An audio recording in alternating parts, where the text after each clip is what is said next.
Hi friends, जैसा कि आप सब लोग देख रहे होंगे कि आज का जो ये दौर है ये ऑप्टिकल फाइबर का दौर है। जियो फाइबर और एयरटेल एक्सट्रीम फाइबर ने घर घर में अब फाइबर को पहुंचा दिया है। अब सारे लोग घर में भी बहुत फास्ट इंटरनेट का यूज कर पा रहे हैं।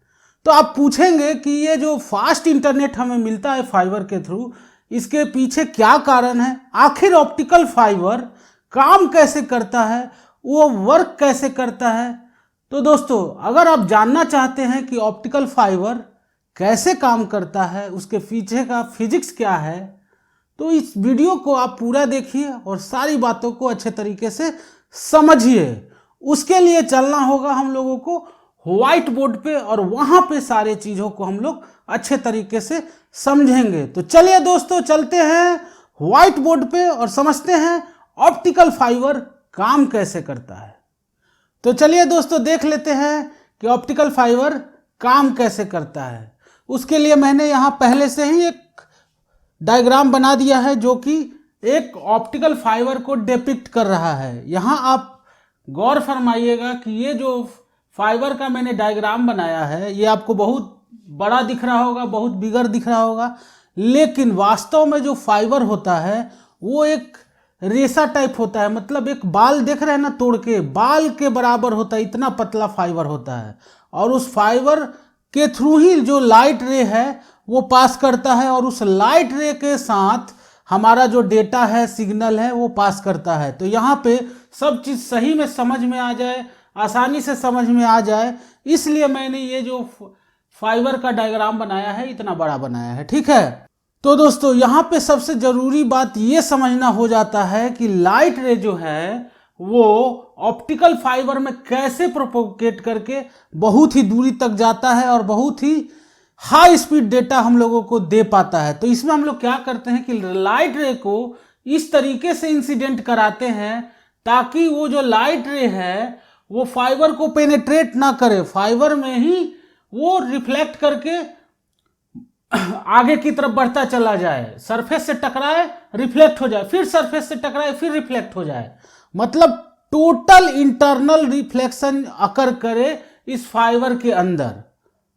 और किसी भी लाइट रे को जब हम लोग किसी सरफेस के इंटरफेस से क्रिटिकल एंगल से ज़्यादा एंगल से इंसिडेंस कराते हैं तो टोटल इंटरनल रिफ्लेक्शन अकर करता है। तो यहाँ पे ऑप्टिकल फाइबर को अच्छे तरीके से समझने के लिए हम लोगों को सबसे पहले क्रिटिकल एंगल समझ में आना चाहिए कि क्रिटिकल एंगल होता क्या है, साथ ही साथ टोटल इंटरनल रिफ्लेक्शन फाइबर के अंदर कब अकर करेगा ये भी हमें समझ में आना जरूरी होता है। तो इसको समझने के लिए हम लोग एक और डायग्राम बनाएंगे और उसकी मदद से सारे चीज़ों को समझेंगे। तो सबसे पहले ध्यान दीजिएगा, ये जो इंटरफेस दिख रहा है ना, काला वाला जो बाउंड्री है और अंदर वाला जो, इसको हम लोग यहाँ पे एक डायग्राम के थ्रू डिपेक्ट करेंगे और उससे समझेंगे कि सारा चीज़ कैसे हो रहा है। तो यहाँ पे मैं डायग्राम बनाता हूँ एक। तो यहाँ जो ये जो दिख रहा है ना, नीचे वाला दिख रहा है ना, ये व्हाइट वाला समझिए। ये कौन सा मीडियम है? नीचे वाला। ये व्हाइट वाला जो दिख रहा है अंदर वाला, फाइबर के अंदर वाला पोर्शन। और ये जो ऊपर वाला आपको दिख रहा है ये ब्लैक वाला है। ये जो ब्लैक दिख रहा है ना, बाउंड्री, वो वाला है। अब कैसे अकर करता है, तो क्रिटिकल एंगल कब अकर करता है वो समझ में आना बहुत ही जरूरी हो जाता है। आप लोग क्लास 10th में पढ़े होंगे कि रिफ्लेक्शन क्या होता है, रिफ्रैक्शन क्या होता है। यहाँ पे मैं उसको अच्छे तरीके से समझाने की कोशिश करता हूँ। तो यहाँ जो दोनों मीडियम लिया गया है ना, उसके बारे में सबसे पहले समझा जाए। तो ये जो मीडियम लिया गया है ये डेंसर मीडियम है। ये कौन सा मीडियम है? डेंसर मीडियम है। और ऊपर वाला जो ये मीडियम है वो रेयरर मीडियम है। वो कौन सा मीडियम है? रेयरर मीडियम है। ठीक, तो जब लाइट रे को डेंसर मीडियम से रेयरर मीडियम में पास कराते हैं किसी इंटरफेस के थ्रू, तो लाइट जो है, ये जो नॉर्मल है, ये इंटरफेस के क्या है, ये जो देख रहे हैं डॉटेड लाइन, ये नॉर्मल है। तो कोई लाइट रे को जब हम लोग इंसिडेंट कराते हैं ना किसी सरफेस से, मतलब दो मीडियम के बीच वाले सरफेस से, डेंसर मीडियम और रेयरर मीडियम के बीच वाले सरफेस से, तो लाइट रे जो है नॉर्मल से दूर भाग जाता है, नॉर्मल से दूर भाग जाता है। ये रिफ्रैक्शन का फेनोमेनन है। जब लाइट रे को डेंसर से रेयर मीडियम में पास कराते हैं तो नॉर्मल से क्या होता है, वो दूर भाग जाता है। ठीक है, ये एंगल से पास कराए तो हमको ये एंगल मिला। अगर जो एंगल ऑफ इंसिडेंस है उसको बढ़ा दे, और अगर हम लोग एंगल ऑफ इंसिडेंस को और बढ़ा दे तो क्या होगा, और नॉर्मल से दूर जाएगा ये रे, तो और नॉर्मल से ये इस तरीके से दूर चला जाएगा, और नॉर्मल से ये इस तरीके से दूर चला जाएगा। फिर जैसे जैसे एंगल इधर इंसिडेंट बढ़ाएंगे उसी तरह ये नॉर्मल से और दूर ज़्यादा एंगल बना के और नॉर्मल से दूर होता हुआ ये रिफ्रैक्टेड रे जो दिखेगा आपको यहाँ पे। तो यहाँ पे एक सिचुएशन ऐसा आएगा जहाँ पे जब हम लोग लाइट रे को इंसिडेंस कराएंगे तो जो रिफ्रैक्टेड रे मिलेगा हमको वो इंटरफेस पे पूरी तरह से लाई कर जाएगा। जो इंटरफेस है मतलब नॉर्मल से 90 डिग्री बनाने लगेगा, मतलब नॉर्मल से 90 डिग्री बनाने लगेगा।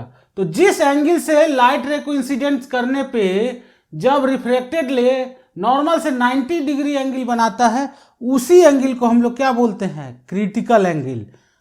फिर से बोल देता हूं, उस एंगल से मतलब यहाँ पे जो ये एंगल है ये वाला, ये जो एंगल है ये, इस एंगल के लिए जब हम लोग लाइट रे को इंसिडेंट करा रहे हैं डेंसर मीडियम और रेयर मीडियम के इंटरफेस से, तो जो रिफ्रैक्टेड रे है वो क्या हो जा रहा है, नॉर्मल से 90 डिग्री पे ये आपको देखने को यहाँ पे मिल रहा है। तो यही एंगल क्रिटिकल एंगल कहलाता है। यही एंगल क्या कहलाएगा, ये वाला एंगल, ये वाला एंगल कहलाएगा क्रिटिकल एंगल। और दोस्तों साथ ही साथ एक बात ध्यान दीजिएगा, ये जो रिफ्रैक्टेड रे मिला 90 डिग्री नॉर्मल से, ये 90 डिग्री से ज़्यादा एंगल कभी नहीं बन सकता है। रिफ्रैक्टेड जो रे है या रिफ्रैक्टेड एंगल है वो 90 डिग्री से ज़्यादा आपको कभी भी देखने को नहीं मिलेगा, इसीलिए ये क्रिटिकल एंगल कहलाता है। मतलब इस एंगल पे रिफ्रैक्टेड रे नॉर्मल से 90 डिग्री आपको देखने को मिलता है। क्रिटिकल एंगल समझ गए होंगे। अब बारी आती है टोटल इंटरनल रिफ्लेक्शन कब अकर करता है। तो टोटल इंटरनल रिफ्लेक्शन कब अकर करेगा, जब लाइट रे को हम लोग क्रिटिकल एंगल से ज्यादा एंगल से इंसिडेंस कराएंगे इस सरफेस से, तो क्या करेगा लाइट रे, उसी मीडियम में लौट जाएगा। लाइट रे जो है क्या करेगा, उसी मीडियम में लौट जाएगा। फिर एक डायग्राम और यहाँ बना लेते हैं ताकि सारी बातें अच्छे तरीके से समझ में आ जाए आपको। तो यहाँ पे हम बना लेते हैं उसी के लिए हम एक और डायग्राम बना रहे हैं ताकि सारी बात हम लोगों को अच्छे से समझ में आ जाए। ये वाला पोर्शन यही मीडियम है और ऊपर वाला ये वाला पोर्शन ये मीडियम है। ये हमारा क्या हो गया, सरफेस से नॉर्मल हो गया। ठीक है, तो हमने क्या बोला कि जब लाइट रे को क्रिटिकल एंगल से ज्यादा एंगल से इंसिडेंस कराएंगे, मतलब ये जो एंगल मिल रहा है, आई जो एंगल मिल रहा है, अगर क्रिटिकल एंगल से ज्यादा एंगल हो जाएगा तो जो लाइट रे है वो क्या होगा, सेम मीडियम में वापस लौट आएगा। यहाँ पे क्या हो रहा है, इस डेंसर मीडियम से पास होकर रेयर में जा रहा है, लेकिन यहाँ पे जब क्रिटिकल एंगल से ज्यादा से लाइट रे को इंसिडेंस कराएंगे तो उसी मीडियम में वापस लौट आता है। और इसी फेनोमेनन को बोलते हैं टोटल इंटरनल रिफ्लेक्शन। समझ गए होंगे, मतलब लाइट रे को जब डेंसर मीडियम से रेयर मीडियम के अंदर, जब हम लोग लाइट रे को डेंसर मीडियम से इंसिडेंट कराते हैं और इंसिडेंस एंगल कितना रखते हैं, क्रिटिकल एंगल से ज्यादा, तो क्रिटिकल एंगल से ज्यादा जब रखेंगे तो लाइट रे जिस मीडियम में से इंसिडेंस हो रहा है उसी मीडियम में लौट आता है सरफेस से टकरा के, और उसी को बोलते हैं टोटल इंटरनल रिफ्लेक्शन। और यहाँ पे ये जो सरफेस है वो नथिंग बट प्लेन मिरर का काम करने लगता है, नथिंग बट प्लेन मिरर का काम करने लगता है। फिर से यहाँ बोलूंगा, ये जो पोर्शन है ये डेंसर मीडियम है, मतलब ये वाला, ये अंदर वाला पोर्शन है, ये व्हाइट वाला, ये डेंसर मीडियम। ये कौन सा है, डेंसर मीडियम। और ये हम लोग क्या लिए है, डेंसर मीडियम, यही वाला दिखा रहा है, डेंसर मीडियम। और ये जो है काला वाला ये है रेयरर मीडियम। ये क्या है, रेयरर मीडियम। ये यहाँ पे वही चीज, रेयरर मीडियम, रेयरर मीडियम। तो यहाँ पे लाइट रे को इस तरीके से इंसिडेंट कराते हैं ताकि वो क्रिटिकल एंगल से ज्यादा एंगल से इंसिडेंस हो। ध्यान दीजिएगा कि फाइबर में दो पोर्शन होते हैं, अंदर वाला जो पोर्शन होता है वो डेंसर मीडियम होता है, यहाँ लिख दिया मैंने, और जो बाउंड्री होता है ऊपर का सरफेस होता है वो रेयरर मीडियम होता है। तो अंदर वाला जो मीडियम होता है उसको क्या नाम दे दिया गया है, कोर दे दिया गया है। इसका क्या नाम है, कोर। और ये जो ब्लैक वाला देख रहे हैं रेयरर जो इंटरफेस है उसका नाम दे दिया गया है क्लैडिंग। ध्यान दीजिएगा क्या नाम है इसका, क्लैडिंग। ठीक, अब हम लोग इस फाइबर में इस तरीके से लाइट रे को इंसिडेंट कराते हैं ताकि वो लाइट रे जो सरफेस से टकराए वो किस एंगल से टकराए, क्रिटिकल एंगल से ज्यादा एंगल से टकराए। तो क्रिटिकल एंगल से ज्यादा एंगल से टकराएगा तो क्या होगा, वो यहां से मान लीजिए लाइट रे गया, ऐसे यहां से लाइट रे गया और इस सरफेस से टकराया, सरफेस को पेनेट्रेट नहीं करेगा क्योंकि जो हम लोगों ने यहाँ पे इंसिडेंस कराया है वो क्रिटिकल एंगल से ज्यादा एंगल से इंसिडेंस कराया है।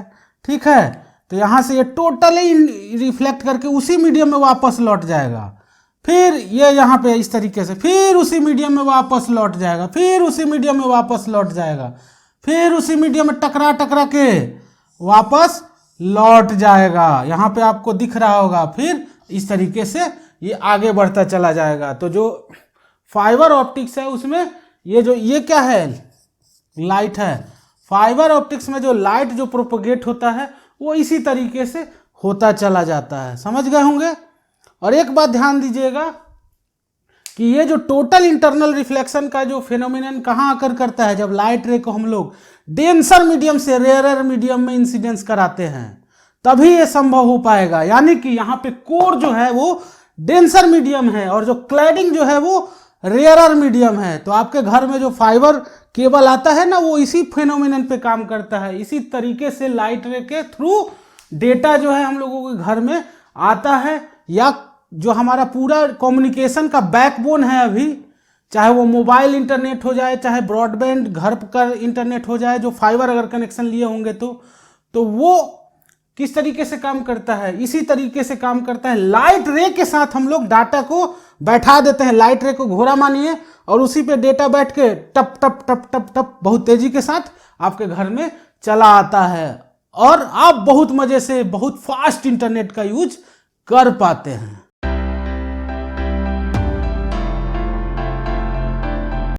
तो दोस्तों ये था ऑप्टिकल फाइबर के वर्किंग की पूरी जानकारी। मुझे पूरा उम्मीद है कि आपको इस वीडियो के माध्यम से ऑप्टिकल फाइबर के वर्किंग के बारे में पूरे अच्छे तरीके से समझ में आ गया होगा। तो अगर आपको ये वीडियो अच्छा लगा है तो वीडियो को जरूर लाइक कर दे, दोस्तों के साथ इस वीडियो को जरूर शेयर करें ताकि सारे दोस्त लोग भी ऑप्टिकल फाइबर के बारे में अच्छे तरीके से समझ सके।